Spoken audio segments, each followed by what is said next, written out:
Football দুনিয়ায় বর্তমানে এক মৌন ঘাতকের নাম হচ্ছে হুলিয়ান আলভারেজ, যাকে বলা হয় দ্য স্পাইডার। ম্যানচেস্টার সিটিতে থাকার সময় যার গায়ে তকমা ছিল সুপার সাব, সে আলভারেজ এখন অ্যাথলেটিকো মাদ্রিদের প্রাণভোমরা। কিন্তু গত রাতের ম্যাচের পর একটা প্রশ্ন ফুটবল পাড়ায় বিশাল হয়ে দেখা দিয়েছে।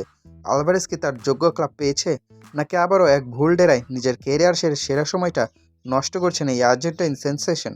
অ্যাথলেটিকো মাদ্রিদের জার্সি গায়ে মাঠে নামলে আলভারেজ যেন অন্য এক মানুষ। গত রাতের ম্যাচেও তার ব্যতিক্রম হয়নি। পুরো দল যখন খেই হারিয়ে ফেলছিল, তখন একাই লড়াই করে গেছেন তিনি। দলের হয়ে একমাত্র গোলটি এলো তার পা থেকেই। শুধু গোল নয়, মাঠের এক প্রান্ত থেকে অন্য প্রান্তে দৌড়ে অন্য যে কোনো ফুটবলের চেয়ে বেশি চেষ্টা করেছেন তিনি। কিন্তু দুর্ভাগ্য, ফুটবল তো আর একা জেতা যায় না।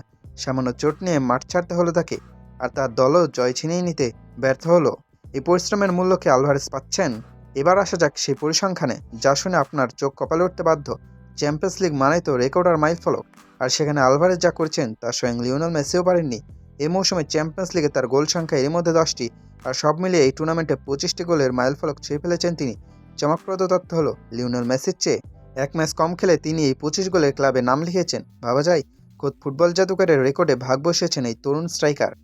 প্রশ্ন উঠছে আলভারেজের ক্লাব চয়েস নিয়ে। ম্যানচেস্টার সিটিতে তিনি ছিলেন হাল্যান্ডের ছায়ায় ঢাকা, তাই সেখানে নিয়মিত সুযোগ পেতেন না। এখন অ্যাথলেটিকো তিনি মূল তারকা ঠিকই, কিন্তু ডিয়াগো সিমোনের রক্ষণাত্মক কৌশলে কি একজন আলভারেজের পুরো প্রতিভা বিকশিত হওয়া সম্ভব? আলভারেজ এখন এমন এক পর্যায়ে আছেন যেখানে তাকে রিয়াল মাদ্রিদ, বায়ার্ন মিউনিখ বা লিভারপুলের মতো হাই প্রেসিং ও অ্যাটাকিং ক্লাবে তাকে বেশি মানাতো।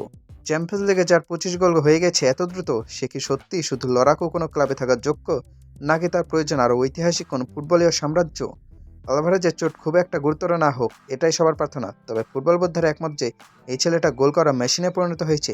মেসির সেই উত্তরসূরি হিসেবে নিজেকে প্রমাণ করার জন্য যা যা করা দরকার সবই করেছেন তিনি।